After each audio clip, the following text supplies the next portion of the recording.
नमस्कार मित्रों, मर्यादा पुरुषोत्तम भगवान श्री राम का भव्य मंदिर बने, ये राष्ट्र हित में है, भारतीयता के हित में है और भारत के हित में है। इसी मनोकामना को लेकर के राष्ट्र हित में मैं हमारे साथ हमारे आदरणीय इतिहासकार चाचा जी श्री भगवान सिंह जी, हमारे युवा पूर्वांचली रघुवंश सिंह सेंगर और जय भवानी जय श्री राम राजपूत एकता मिशन के श्री एस के सिंह जी, हम सब लोग सड़क मार्ग से मर्यादा पुरुषोत्तम राम की नगरी जन्मस्थली, हालांकि उनका तो पूरा ब्रह्मांडी उनका है, तो एक सिर्फ वो कहना कि नहीं, बट उनका जो जन्मस्थल है वहाँ पर यात्रा पर निकले हैं। आप सबकी दुआओं, शुभकामनाओं और भगवान श्री राम पर भरोसा करके हम अपने यात्रा पर हैं और उम्मीद ही, आशा ही नहीं, पूरा विश्वास है कि हमारी यात्रा मंगलमय, कामयाब और यादगार होगी। दोस्तों, भगवान श्री राम सिर्फ हिंदू या हिंदुस्तान के नहीं है, वो समस्त ब्रह्मांड के रचयिता हैं। समस्त ब्रह्मांड उनके द्वारा रचित है और उस पर विवाद राजनीति ही है। कोई भी भारतवंशी उस पर विवाद नहीं रखता है। ये सिर्फ और सिर्फ राजनीति के वजह से इस पर विवाद है। मित्रों, मैं आपको बताऊं, दुनिया में जितने भी मशहूर जगह हैं, जैसे कि वेटिंगटन सिटी, उसको पोप का जन्मस्थल बना दिया गया, कोई भी बात नहीं। मक्का मदीना, उसको पैगंबर साहब का जन्मस्थल मान लिया गया, बना दिया गया, उस पर कोई भी बात नहीं। दुनिया में हर वो जगह जहाँ पर लोगों की भावनाएं जुड़ी हुई हैं, जिसमें लोगों की भावना है, उस पर कोई भी विवाद नहीं। सिर्फ भगवान श्री राम के जन्मस्थल पर विवाद है। ऐसा क्यों?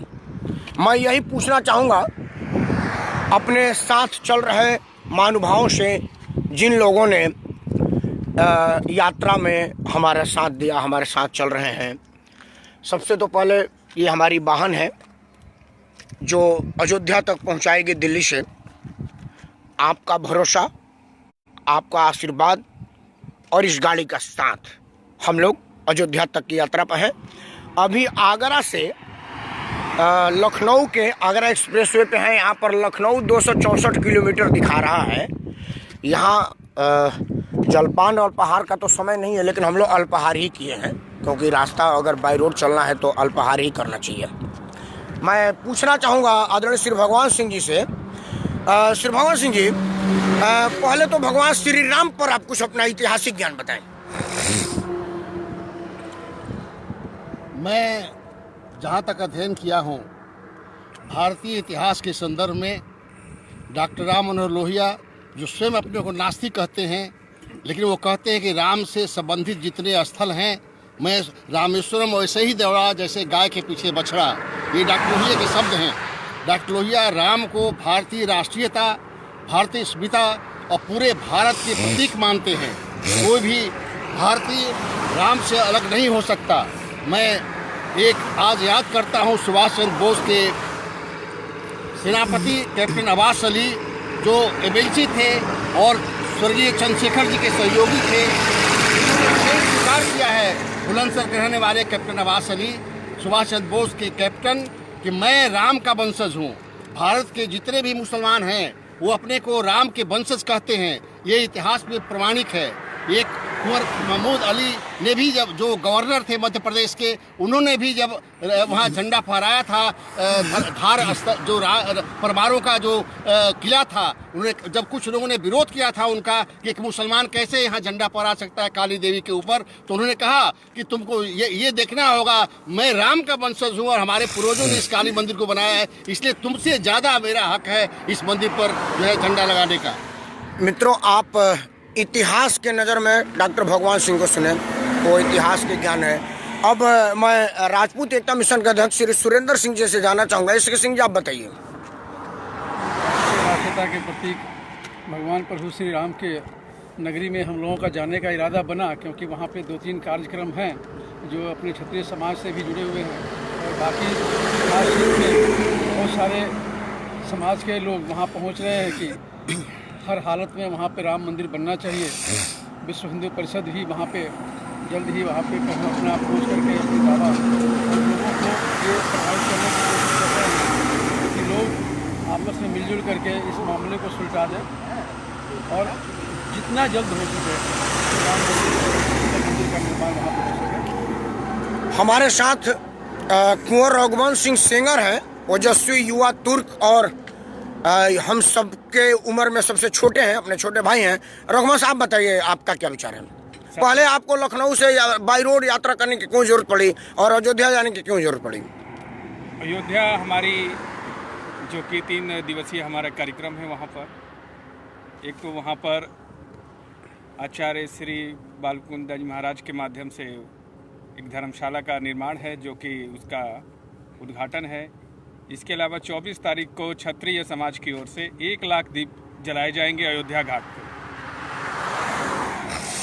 और तीसरा जो हमारा 25 तारीख को जो धर्म सम्मेलन है उसमें सम्मिलित होना चाहेंगे और राम मंदिर बने, ये हमारी आस्था का विषय है, इसमें कोई राजनीति नहीं है। चाहते हैं कि ये जल्द से जल्द बने। जय श्री। आपने देखा रघुवंश बता रहे थे, एक तो हम लोगों का दीप प्रज्वलन का कार्यक्रम है। एक वैसे जो संत होते हैं वो स्व को अंत करने के बाद संत होते हैं, वो स्व को अंत करते हैं, उसी को संत बोलते हैं। हालांकि उनका जो जन्मभूमि था, वो जो जन्म था वो एक क्षत्रिय कुल में हुआ और मेरा सौभाग्य है कि वो परमारवंशी हैं और उनका ही 3 दिवसीय कार्यक्रम है धर्म संसद का, जिसमें हमें सम्मिलित होने का सौभाग्य प्राप्त हो रहा है और उन्हीं कार्यक्रमों में अयोध्या जाना हो रहा है। आप सबको संजय शर्मा जी, आपको भी नमस्कार। संजय भाई, हम चल रहे हैं लखनऊ रात होते हुए भगवान श्री राम को अलग जगाने के लिए। आप लोग दिल्ली में हैं, वहाँ भी अलग जगाइए ताकि सिर्फ अयोध्या में ही नहीं, भारत में नहीं, दुनिया में हर जगह, हर उस जगह पर जहाँ पर स्वाभिमान की बात हो वहाँ भगवान श्री राम का भव्य मंदिर बने। यही हमारी इच्छा है। ये राजनीति इसमें आड़े आ रही है और अगर राजनीति आड़े आएगी तो ये इस देश के लिए बहुत ही दुखद और दुर्भाग्यपूर्ण होगा। मित्रों, अब यात्रा शुरू कर रहे हैं और आप सबसे विदा ले रहा हूं। अगला पड़ाव होगा। एक मिनट डॉक्टर श्रीभान सिंह जी कुछ कहना चाहते हैं। अब मैंने पूछा क्या राम ऐतिहासिक पुरुष है? ये राम ऐतिहासिक पुरुष है कि नहीं, इस विषय पर कुछ इनका विचार है।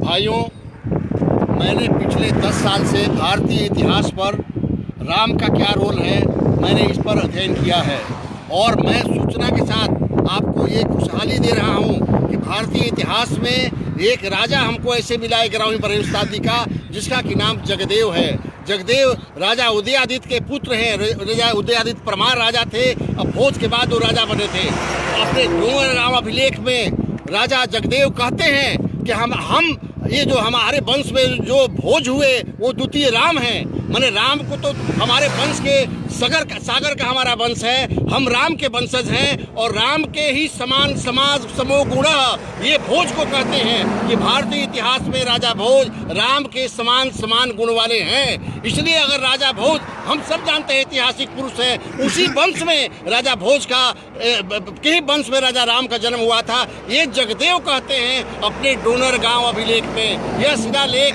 मैं इस पर अभी उसको शीघ्र ही प्रकाशित कर रहा हूँ, उसके ट्रांसलेशन के साथ, मूल लेख के साथ, और ये प्रकाशित है आर्कियोलॉजिकल सर्वे ऑफ इंडिया के कार्पस इंस्क्रिप्शन के जो 7 वॉल्यूम है द्विवेदी का, उसमें कि जगदेव राजा भोज को परमार वंश के जो राजा थे 1005 से 1055 तक जिसका शासन माना जाता है, वो स्वयं उसको दूसरा राम कहते हैं। प्रथम राम के बाद राम के समान गुण वाले राजा भोज हुए, ये जगदेव अपने लेख में कहते हैं। वह लेख आज भी प्रकाशित है और अपने आपने इतिहास की नज़र में इतिहास के ज्ञाता आदरणीय श्री भगवान सिंह जी का सुना। हम तो समाज के लोग हैं, इतिहास का बहुत ज्ञान नहीं है, मैं तो समाज के हैसियत से, समाज का एक सेवक होने की हैसियत से कहता हूँ कि नारा लगाने से नहीं होगा कि बच्चा बच्चा राम का जन्मभूमि के काम का। पहले नारा होता था कि कसम राम की खाते हैं हम मंदिर वहीं बनाएंगे। अब ये बदल गया है, सौगंध राम की खाते हम मंदिर बनाने जाएंगे वाला बात होना चाहिए। बनाए बनाएंगे से नहीं बनेगा। और इस तरह की सौगंध सबसे पहले गैर हिंदुओं की तरफ से उठना चाहिए, तब जा करके होगा। मैं अपने तमाम उन मुस्लिम भाइयों से कह रहा हूँ कि जब आपकी बात आती है तो सबसे ज़्यादा आपके पक्ष में हिंदू समाज खड़ा होता है। आप देखिए, आपकी अगर कहीं कोई बात आती है तो सबसे ज़्यादा हिंदू समाज वहाँ खड़ा होता है। अब आपको बड़ा दिल दिखाने का मौका है कि आप इस पर अपना दिल दिखाएं और भारतीयता, भारत के राष्ट्रीयता के आन बान और शान के प्रतीक मर्यादा पुरुषोत्तम भगवान श्री राम के एक भव्य मंदिर आपके सहयोग से उनके जन्मस्थल अयोध्या में बने, तब जाकर के दुनिया में ये मैसेज आएगा कि भारत विविधताओं का देश है और अनेकता में एकता वाली बात अगर कहीं है। दुनिया हम आपकी एग्जाम्पल देगी कि देखो वहाँ पर मुसलमानों ने भगवान श्री राम का मंदिर बनवाया, तब जाकर के आप कहेंगे कि आप सच्चे सपूत भारतीयता के हैं। वरना आपके लिए क्या क्या कहा जाता है ये मैं नहीं कहूँगा। जय श्री राम, नमस्कार, बहुत बहुत धन्यवाद।